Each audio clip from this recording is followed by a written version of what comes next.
राहुल गांधी पर ईडी का छापा, क्या गिरफ्तार हो जाएंगे राहुल? अडानी पर बोलना पड़ा राहुल को भारी। नमस्कार, मैं हूं आपके साथ अग्रिमा जादौन और आप देख रहे हैं टाइम्स एक्सप्रेस।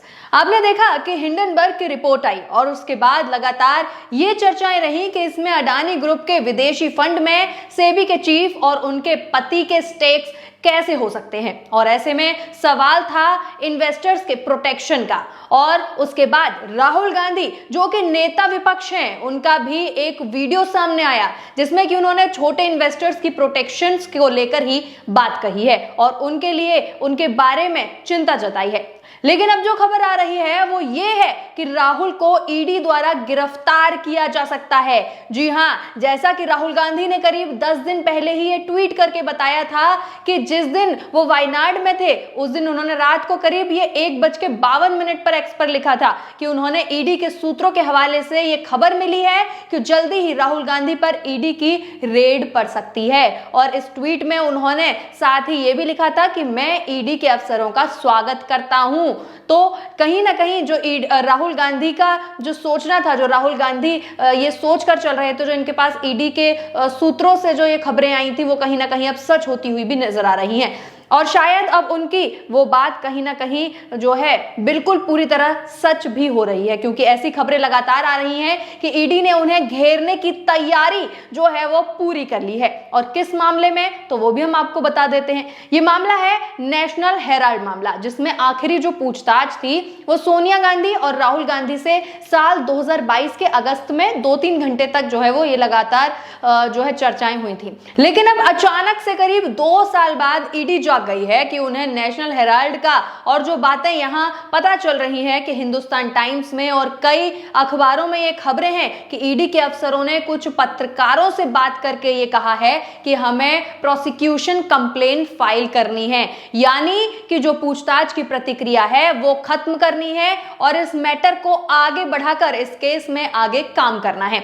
यानी कि ईडी अब एक बार फिर से राहुल गांधी को घेरने की कोशिश कर रही है, उनको गिरफ्तार करने की रणनीतियां बना रही है, जिसको लेकर न्यूज में भी खूब चर्चाएं हैं। क्या लिखा है आप देखिए। भारत समाचार की एक रिपोर्ट है जिसमें इन्होंने ब्रेकिंग न्यूज करके कुछ हेडलाइंस चलाई हैं। इसमें इन्होंने लिखा है कि दिल्ली राहुल गांधी को ईडी पूछताछ के लिए बुला सकती है, जल्दी ही राहुल गांधी को ईडी नोटिस भेज सकती है सूत्र। साथ ही एक और हेडलाइन है जो इन्होंने चलाई है जिसमें लिखा है कि ईडी नेशनल हेराल्ड मामले में पूछताछ कर सकती है।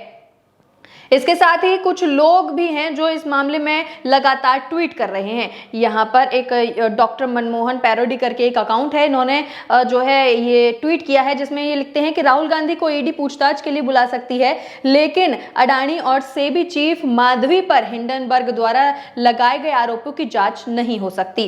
वहीं दूसरे एक यूजर लिखते हैं कि ईडी को तलब करना चाहिए था सेबी चीफ को, लेकिन तलब कर रही है राहुल गांधी को। हमें पहले ही अंदेशा था कि हिंडनबर्ग से ध्यान भटकाने के लिए कुछ न कुछ जरूर होगा। लो साहिब को बचाने के लिए ईडी मैदान में आ गई। शेयर मार्केट में अडानी बहुत नुकसान हो लिया, अब और बर्दाश्त नहीं स्टॉक मार्केट। यानी कि ये जो यूजर हैं यहाँ पर सीधे सीधे यही कहना चाहते हैं कि ये सब जो भी हो रहा है, जो राहुल गांधी के पीछे जो ईडी को लगाया जा रहा है वो जानबूझकर कराया जा रहा है ताकि जो हिंडनबर्ग मामला है उससे लोगों का जो ध्यान है वो भटकाया जा सके। वहीं एक और यूजर लिखते हैं, जैकी यादव करके इनका नाम है, यूजर का नाम है, ये लिखते हैं कि बिग ब्रेकिंग, सूत्रों से जानकारी मिल रही है कि ईडी राहुल गांधी से पूछताछ कर सकती है। ये पूछताछ नेशनल हेराल्ड वाले मामले में करेगी। इससे पहले ईडी ने इसी मामले में उनसे जून 2022 में भी पूछताछ की थी। राहुल गांधी अब इन चीजों से आगे ही बढ़ेंगे, पीछे नहीं जाएंगे। अब तो बीजेपी को समझ जाना चाहिए था, इन सारी टैक्टिक्स को देश की जनता नकार चुकी है। यानी कि यहाँ पर ये जो जैकी यादव है उनका कहना यही है कि जो जनता है वो सच क्या है वो अच्छे से जान गई है। तो ये जो टैक्टिक्स हैं बीजेपी की ध्यान भटकाने की, जो हिंडनबर्ग मामला है उससे, और जिस तरीके से वो हर किसी के पीछे आज तक ईडी को लगाती आई है, ईडी उनकी जेब में है, तो कहीं ना कहीं इस सब से जो जनता है वो बखूबी जान गई है कि बीजेपी किस तरीके के खेल खेलती है। वहीं एक और यूजर हैं जो लिखते हैं कि ईडी ने राहुल गांधी को नेशनल हेराल्ड घोटाले के हलवे का टेस्ट पूछने के लिए बुलाया। उम्मीद है देश को बताएंगे टेस्ट कैसा था नेशनल हेराल्ड केस। तो आप देखिए कि किस तरीके से यूजर जो हैं वो यहाँ पे राहुल गांधी के पक्ष में उतरते हुए हमें नजर आ रहे हैं और कहीं ना कहीं बीजेपी पर जो है लांछन लगाते हुए और जो है बीजेपी पर सवाल उठाते हुए भी नजर आ रहे हैं। लेकिन अब जो सवाल है वो ये उठता है कि जो हाल ही में राहुल गांधी का भाषण था, यानी जो उन्होंने संसद में बजट के अंदर, उसमें उन्होंने यही कहा था कि ये जो हमारा देश है वो एक चक्रव्यूह में फंस गया है और इसे 6 लोग चलाते हैं, जिसमें उन्होंने जो है अंबानी और अडानी का भी नाम लिया था। और इसको लेकर राहुल पहले भी कह चुके हैं कि मेरा चक्रव्यूह वाला भाषण पसंद नहीं आया और इसीलिए मेरे ऊपर ईडी की कार्यवाही करने की बात हो रही है। ये बात उन्होंने तब कही थी जब उन्होंने ये ट्वीट किया था। उनको सूत्रों के हवाले से ऐसी खबरें आई थी कि ईडी जो है उनको तलब कर सकती है। उसके बाद ही उन्होंने ये बात कही थी कि मेरी जो चक्रव्यूह वाली बात है, जो अडानी अंबानी पर मैंने कटाक्ष किए हैं, वो सरकार को पसंद नहीं आए हैं और इसीलिए ईडी द्वारा मेरे ऊपर कार्यवाही कराने की बात जो है वो हो रही है। और अब जब ये बात एकदम पक्की हो जा रही है कि उन्हें नेशनल हेराल्ड केस में ईडी द्वारा घेरे जाने की योजना बनाई जा रही है, तो क्या ये सब केवल इसलिए किया जा रहा है क्योंकि अडानी इसमें इन्वॉल्व है? क्या ये सब अडानी इफेक्ट है? तो इसका उत्तर है हाँ, बिल्कुल ये अडानी इफेक्ट ही है। वरना आप खुद सोचिए कि जो केस 2 साल से शांत पड़ा था, उसमें पूछताछें की जा रही थी, अचानक से जो है ईडी इतना बड़ा फैसला ले सकती है। उन्होंने इतना बड़ा फैसला ऐलान कर दिया कि जो है अब इसमें पूछताछ नहीं होगी और आगे की कार्यवाही जो है हम बढ़ाएंगे। तो कहीं ना कहीं आगे की कार्यवाही से ईडी का क्या मतलब है वो आप अच्छे से जानते हैं। इसी तरीके से जो है यहाँ पर केजरीवाल को, संजय सिंह को और मनीष सिसोदिया के मामले में भी यही हुआ था और अचानक से ईडी ने तलब करके उनको जो है अरेस्ट कर लिया था, गिरफ्तार कर लिया था।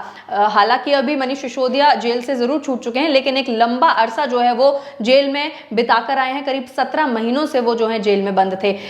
तो कहीं ना कहीं ईडी जो है वो इस समय अपना बहुत ज्यादा रणनीतिक दिमाग लगाकर जो है ये सब चालें चल रही है और इसके पीछे किसका हाथ है वो कहीं ना कहीं हम सब जानते हैं कि कौन इसके पीछे है, ईडी के पीछे कौन है और ईडी से ये सारे काम कौन करा रहा है। क्योंकि आप खुद सोच लीजिए कि जो केस 2 साल से जिसमें पूछताछें की जा रही थी, वो पूछताछ पूरी भी नहीं हुई है।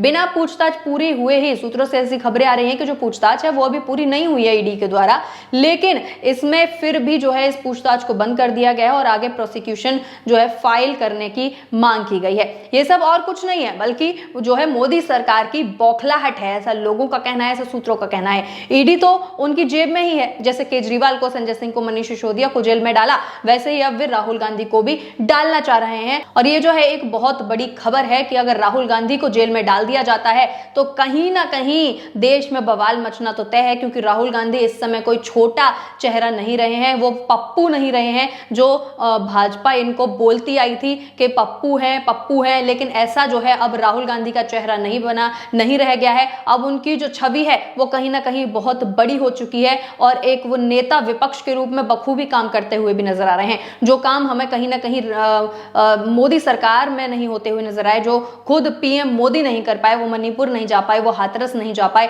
वो कहीं ना कहीं वो काम राहुल गांधी ने किया। तो इस समय जो राहुल गांधी हैं वो विपक्ष के एक बड़े नेता तो हैं ही, वो नेता विपक्ष तो हैं ही, लेकिन अब जो लोग हैं उनके दिलों में भी कहीं ना कहीं राज करते हुए में नजर आ रहे हैं। क्योंकि राहुल अब वो हाथी बनते जा रहे हैं जो कभी भी पीएम मोदी की कुर्सी को भी हिला सकता है। जी हां, और उसे छीन भी सकता है।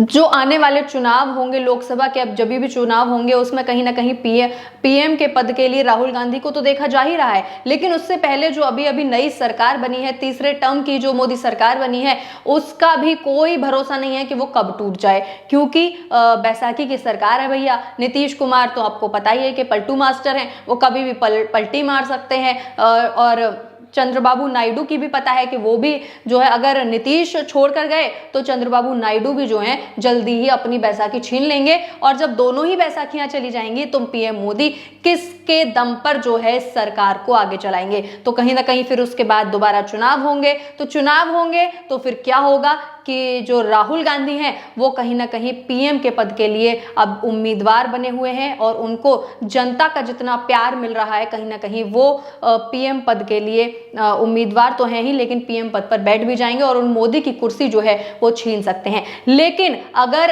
इसी बीच जो है ईडी, क्योंकि पीएम मोदी की जेब में है, अगर ऐसा इन्होंने जैसा केजरीवाल के साथ भाजपा सरकार में हुआ है, जैसा मनीष सिसोदिया के साथ हुआ है, संजय सिंह के साथ हुआ है, अगर वैसा ही राहुल गांधी के साथ होता है तो कहीं ना कहीं ये बहुत बड़ी मुसीबत जो है राहुल गांधी पर आ सकती है। लेकिन क्योंकि जनता राहुल गांधी के साथ है तो कहीं ना कहीं इस सब को लेकर बहुत ज्यादा बड़ा बवाल जो है वो हमें होता हुआ नजर आ रहा है, क्योंकि विपक्ष इतना शांति से तो नहीं बैठने वाला है जितना कि केजरीवाल के मामले में आप पार्टी के नेता बैठ गए थे। तो कहीं ना कहीं आने वाला समय जो है वो बहुत ही ज्यादा जो है रणनीतिक पूर्ण होने वाला है और संघर्षपूर्ण होने वाला है। इस सब पर आपका क्या कहना है हमें कमेंट करके जरूर बताएं और साथ ही बने रहें टाइम्स एक्सप्रेस के साथ। धन्यवाद।